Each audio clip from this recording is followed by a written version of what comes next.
Hi everyone, I'm Dr. Jill Carroll, your world religions professor, and in this very short video we're going to define organized religion.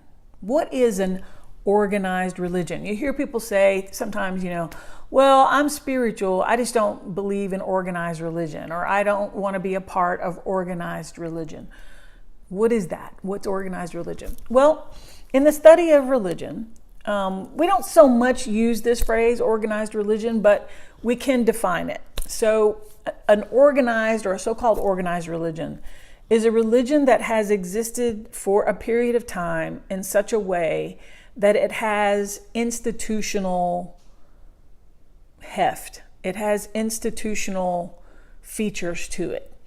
It has an official leadership structure. It may have priests or monks or preachers or holy men or women or nuns or shamans or something. It's got a leadership structure that's pretty clear, pretty established, and there's a path to that leadership. An organized religion mostly is going to have some sort of stable set of beliefs about things, about whatever it considers the ultimate, whether that's a god or a force or a reality or something, about rules and guidelines for belief, for practice, for rituals, for things like that. An organized religion will have some sort of a defined notion of what the community is, what the community of believers or practitioners of that religion are, and how you join that community, and what are the guidelines of membership in that community, and how you might find yourself on the outs of that community.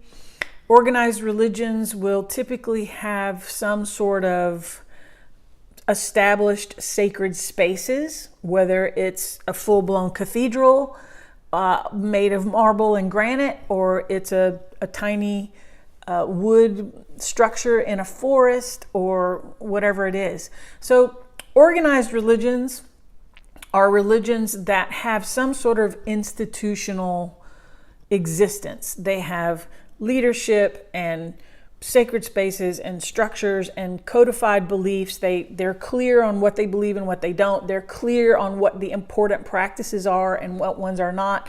They've established those things.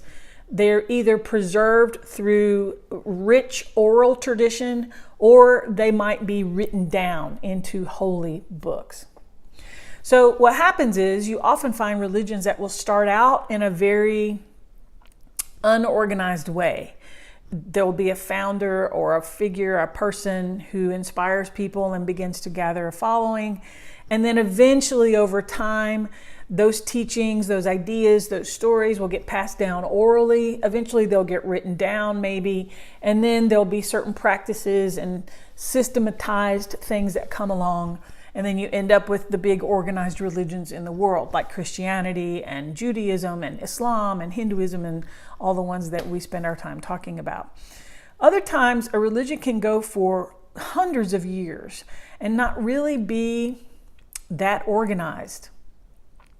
Wicca might be an example of that.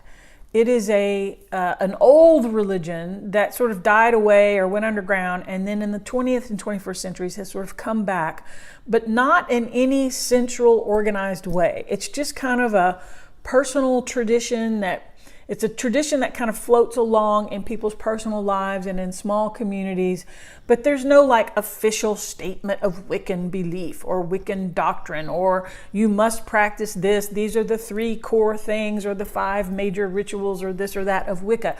It's just not that organized. It's much more of a kind of a personal folk tradition, if you will. Shinto, the indigenous religion of Japan, existed in a largely unorganized way for centuries before it ever sort of came together and got organized. So now you know that's what an organized religion is.